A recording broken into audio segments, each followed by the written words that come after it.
Aliyesimama mbele yenu ni mgombea wetu wa kiti cha urais wa Zanzibar kupitia chama cha Makini, Mheshimiwa Ameir Hassan Ameir. Kaja kufanya ziara kwa ajili ya hili shimo na atazungumza na nyinyi mawili matatu kuhusiana na mradi uliopo hapa.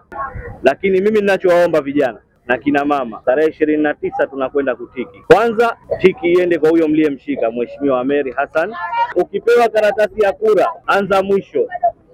Mtu wa kwanza, wa pili, wa tatu atakuwa yeye kutoka mwisho. Wa kwanza, wa pili, wa tatu. Unaona jina lake, unaona picha yake, utaona na hiyo nembo ya chama. Tayari? Lakini la pili, mimi linazungumza sana na vijana. Tunakwenda kutiki, twende tukatiki kwa amani. Tuna shughuli zetu za utafutaji. Tukamaliza kutiki, turudi tukafanye shughuli zetu, tuache kukaa kwenye vikundi na kuhamasisha vurugu. Hiyo haitaleta tija kwa nchi yetu. Pana maisha baada ya uchaguzi. Wewe nenda katiki, ukimaliza nenda kwenye shughuli zako za utafutaji. Usikae kwenye magenge ukahamasisha vurugu, usikae kwenye magenge ukahamasisha uvunjifu wa amani. Usipoumia wewe ataumia ndugu yako. Asipoumia ndugu yako ataumia mtoto wa mama yako mdogo, wa shangazi yako. Lakini tutarudi mule kwa mule, kwa sababu Wazanzibari ni sisi kwa sisi. Tujitahidini tusije tukavunja amani, tukapige kura, kwa sababu kura ndo msingi wa maendeleo na kura ni haki yako. Baada ya kusema hayo, mimi nimkaribishe Mheshimiwa mgombea Mheshimiwa Ameir Hassan Ameir ili aweze kuzungumza na nyinyi. Habari za asubuhi. Kwanza kabisa naomba nimshukuru Mwenyezi Mungu kwa kujalia kufika asubuhi hii hapa katika maeneo ya Mwanakwerekwe. Nimefanya ziara hii, ni miongoni mwa ziara ambazo nazifanya katika kutafuta kura kwa wananchi wa Zanzibar.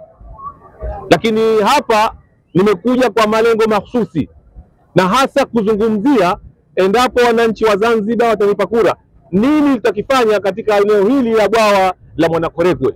Mwanakwerekwe hii ninayojua mimi sio hii ya sasa, na hili shimo halijaja kwa ujiza wa Mungu. Shimo hili limekuja baada ya wananchi wa Zanzibar wakati wanajenga wanachimba mchanga hapa. Lakini shimo hili ukweli ni kwamba limetuletea madhara mengi. Kuna watu wengi wa Zanzibar wamepoteza maisha katika eneo hili. Kwa hivyo nini chama cha Makini nitakifanya? Kuna mradi mkubwa ambao sisi kama chama, nikiwa mimi rais wa Zanzibar, nitausimamia ndani ya siku 100 kuhakikisha kwamba hili shimo la Mwanakwerekwe itakuwa ni historia. Hapa sasa tutajenga maeneo mahususi ya kupumzikia wananchi wa Zanzibar, na hasa maeneo Mwanakwerekwe, Magomeni, Magogoni. Wamezoea wakati wa kupumzika wanakwenda Forodhani. Uongo kweli? Utawala wa Ameir, Mwanakwerekwe tunaianzisha itakuwa ni Mwanakwerekwe Park. Itaitwa Zanzi Park. Maana yake nini? Maana Zanzi Park maana yake ni Zanzi ni Zanzibar na park ni sehemu ambayo ya kupumzikia watu. Tutakachokifanya, tutajenga maeneo yote haya na mchoro pia tayari upo, kwa sababu wakandarasi, ndugu zangu, huu ni mchoro ambao tayari kama chama cha Makini tushakaa na wakandarasi, na mambo haya yatafanyika mara tu baada ya Ameir kuapishwa. Mchoro huu hapa umeona huu. Hii itakuwa ndio historia ya hapa katika bwawa hili la Mwanakwerekwe.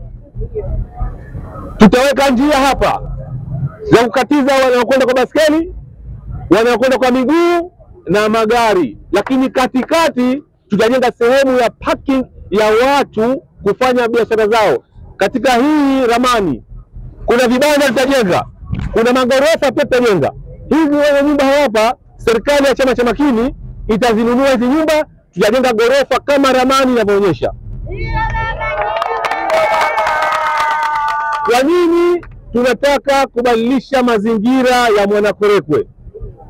La kwanza, nikiwa mimi ni mzaliwa wa ardhi hii ya Mwanakwerekwe, natamani kuona wananchi wa Zanzibar na hasa maeneo ya Mwanakwerekwe kuanzia sasa Forodhani yao itakuwa hapa, wanaita Zanzi Park. Hii pia itakuwa ni faraja kwa Zanzibar. Wageni watalii watakuja hapa mbali ya kwenda Forodhani. Akina mama tutawajengea mazingira mazuri ya kufanya biashara. vijana tutawajengea mazingira mazuri ya kufanya biashara ili tuendeshe maisha yetu kupitia Zanzibar. Mambo mazuri yanakuja. Chama cha Makini kinakuja kuwakomboa kiakili na kiuchumi, lakini pia tunataka maisha bora kwa kila Mzanzibari. Mimi niwaambie, leo nimekuja hapa, tumekuja kuzungumzia ishu ya hili bwawa la wapi? Bwawa la Mwanakwerekwe. La mwisho, kura ni tarehe 29. Ndugu zangu, niwaombe tudumishe amani na utulivu uliokuwepo Zanzibar. Kwa hivyo tusidanganyike, tusishawishike. Wale wote ambao wanahatarisha maisha ya Zanzibar tuwachukie kwa njia zote. Niwashukuru sana jeshi la polisi, niwashukuru sana kamati ya ulinzi na usalama ya wilaya na mikoa, kwani amani na utulivu Zanzibar sasa hivi faili umeimarika. Kwa hivyo niwashukuru sana ndugu zangu, niwatakie kila la kheri. Mungu atujalie tufanye uchaguzi tarehe 29 kwa salama na tumalize kwa salama. Tuiachie tume ya uchaguzi ya Zanzibar ZEC imtangaze Ameir Hassan Ameir kuwa rais wa Zanzibar. Mimi niwaambie, Zanzibar mpya inakuja, Mwanakwerekwe mpya, Mwanakwerekwe Zanzibar, Mwanakwerekwe mpya inakuja. Maisha bora kwa kila Mzanzibari yanakuja.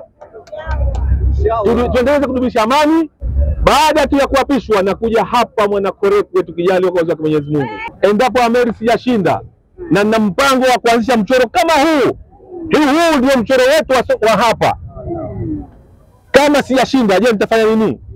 Mimi niwaambie tu, kama mimi nilikuwa sijashinda, atakayeshinda nitampelekea huu mchoro na nitashirikiana naye, kwani maendeleo ya Zanzibar ni Wazanzibari sote.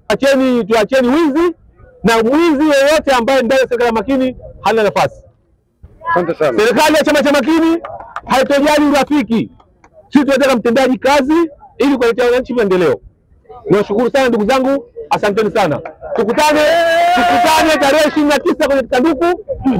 Katika karatasi ya kupiga kura, unaangalia mkono wako wa kulia. Mtu wa kwanza yupo unamwacha, mtu wa pili unamwacha, mtu wa tatu pale utamkuta Mheshimiwa Ameir Hassan Ameir, mwenye nuru ya matumaini, mkombozi wa maisha yako, maisha bora kwa kila Mzanzibari. Unatiki pale, unakunja, unatia kwenye kisanduku, rudi nyumbani, kale muhogo, kale chapati, kale pembe kwa mara ya mwisho, kwani mchana wa mapema faili unakaribisha.